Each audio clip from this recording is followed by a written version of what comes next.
2, 3. Pressa, bellezza, messo la principessa. Tu che parla bene, magni su che mai conosco. Pressa, bellezza, messo la leonessa. Sei così sicuro di conoscermi davvero anche tu?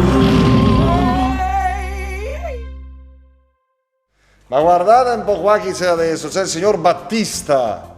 Terzi. No, vabbè, primo per adesso, sì, terzi sì, immagino. Sì. Sai Battista, ma lei che è pensionato ovviamente, di che si occupava prima? Prima ho fatto ero poligrafico dall'altra sponda, a Brescia oggi. Ah, no, mi dice all'altra sponda, sa, insomma, si può anche interpretare diversamente. Ma Lucerta in dialetto, Lucerta. Vuoi pure le opzioni, la lucertola, la lampadina o la maniglia? La lucertola. La lucertola, questa è la lucertola. Non lo so io. Festeggia con la lucerta. C'è la signora Magda, che gioia avere con noi la signora Magda, perché oltre ad essere molto bella è pure anche molto simpatica. Lei, signora Magda, di dov'è? Di Perugia. Ah, di Perugia. E che fa a Brescia? Ci sono capitata per caso tanti anni fa facendo delle supplenze per la scuola, quindi come insegnante, e poi ho incontrato il marito e basta, c'è rimasta fregata. E ci sono rimasta, ci ho messo su famiglia. Ma ancora insegnante Magda lei? Da un anno sono in pensione. Ah, che bello, sono pure dei nipotini da accudire? No, ancora quelli non ci sono. Di per carità, non fate scherzi. Nonna Maria, ma è conosciuta come Mari?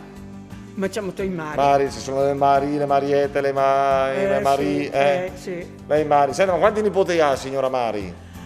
Che li conta? 7 nipoti. 7 nipoti? Sì. Pure ci sono i pronipoti? Adesso stanno arrivando i pronipoti. Sta per diventare nonna bis? Sì, ma sono già nonna bis. Non si arrabbi. E da quanto tempo è nonna bis? Quanti anni? 4 anni. Oh mamma mia, è grandicello. Ascolti, signora Mari, lei con questo fisico sicuramente ha giocato a pallavolo, adesso non si può per via del virus. Vero che giocava a pallavolo? No, mica mai giocato però lei... E magari passa davanti a Palazzo Fenaroli, questo sta a Brescia. Dove sta a Brescia Palazzo Fenaroli? In Contrada Santa Croce, in via Pace o in Corso Magenta? Palazzo Fenaroli.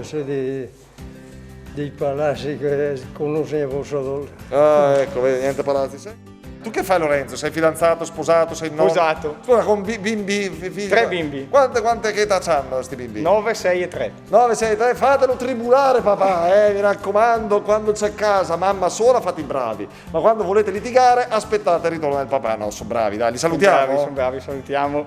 Ciao Filippo, Emma e Giovanni. Abbiamo scritto i loro nomi sul gobbo perché non se li ricordava. E ti dico 3 nomi.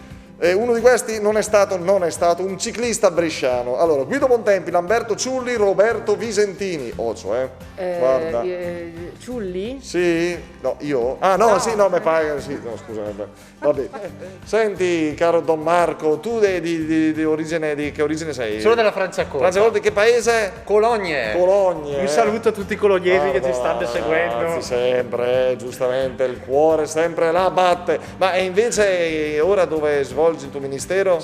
A Borgo Satollo. A Borgo Satollo. Una bellissima cittadina a sud di Brescia. Sì, sappiamo. Tra la città e la campagna. Sì, azienda promozione turistica potrebbe bene. Allora vi ringraziamo davvero, siete stati numerosi, siete stati tanti, ci avete seguito con affetto e simpatia e vogliamo ringraziare anche le nostre sempre brave, belle, carine direttrici, la direttrice editoriale Nunzia Vallini, la direttrice artistica Maddalena Damini e il nostro regista Emanuele Carpella. Grazie a tutti. Torneremo prossimamente con altre storie da raccontarvi. Grazie, arrivederci.